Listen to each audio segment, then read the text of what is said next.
Good morning, and welcome back. Part two of Small Talk in Town.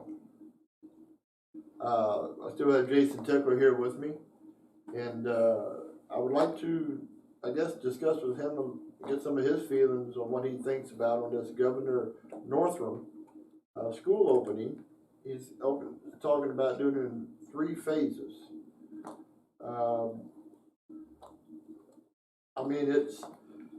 I understand the deal of maybe, social distancing, but I just don't understand how a lot of it's going to work when he's talking about not taking kids back to school. He's talking about, in the first phase, he's talking about special needs and how they need to be back into the school as a one-on-one. And I can see that with special needs. But when he starts talking about 10 kids on a bus, 1 to a seat,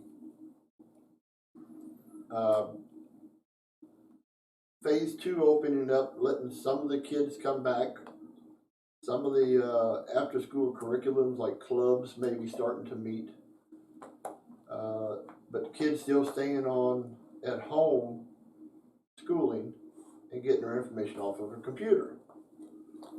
I mean, how do you think that's... It is a tough decision. I'm glad that I'm not the governor and have to make that decision, or the local jurisdictions, because it really seems almost like a really tough decision. I do like the approach that they're going to let each jurisdiction come up with their own plan, because obviously what happens in Caroline is going to be different than what happens in Fairfax, which is one of the highest incidents in the state, of COVID. And so I do think that is a pretty good approach to have a more localized thing, because it is going to look different from county to county. A lot of those things, and I guess maybe us as taxpayers are just going to have to just say it's just the cost of doing business. I don't know, but it's going to be really challenging for the school systems there's going to be a lot of extra costs. And so that's something that he hopefully has a plan to address, because passing all that along to some of the localities that don't have the type of real estate dollars that come in taxes, like it's going to be hard. Yes. So hopefully there's a plan in place to help with that, because it's going to really it's going to be burdensome on many rural counties. Yeah, and you're right. And on some of those points they're talking about classrooms. Only so many students. Where are they going to expand on classes? I mean, on schools to have to be able to do this? Are they going to limit the number of kids that come in? They're going to do an alternate schedule. I mean, there's a lot that they need to really look at, because to be cost efficient. Because the burden is going to be passed down to the taxpayers. Eventually, it will filter down to the taxpayers. Buses. Here I drive a bus for a living.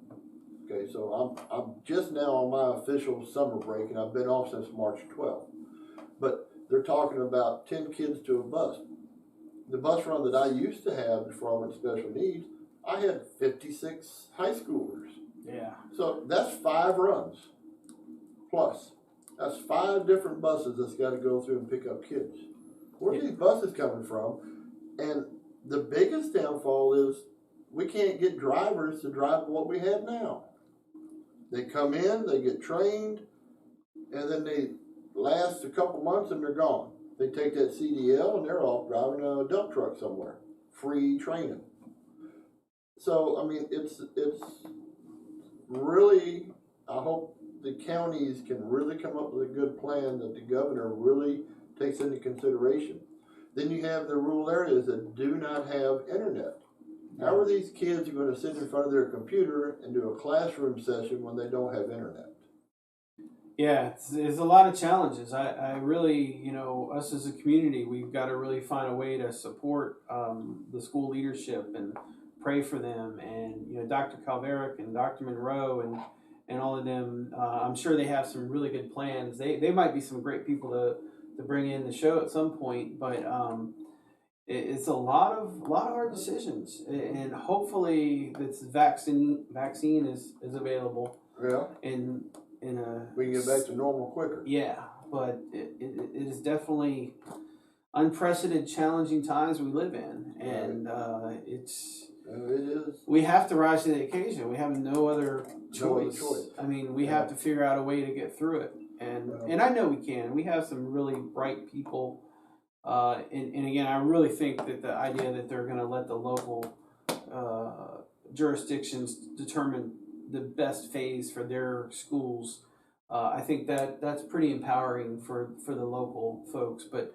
you're right. There's so many things. I mean, I don't have kids, but I have a lot of friends that do, and I couldn't imagine, if your kid is in kindergarten through third grade, those are some of the most fundamental times of learning, and to have them miss that is just really going to impact them for some kids years, maybe. You're right. And I know it will be. when I was in kindergarten, I had to go to a special speech therapist, because I had some speech problems. Mhm. And what about the kids that are in kindergarten and can't go get those types of things done? I think that's one of the things that they want to keep on doing right off the bat. I think is the speech. Yeah. In your English classes for the Spanish kids. But I think that's one that they want to try to keep going right off the bat.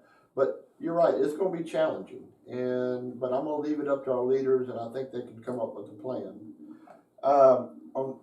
Moving on with that, just let you all know some local information. The fall festival for Bowling Green that we've had for many years has been canceled for this year. Council just thought that it would be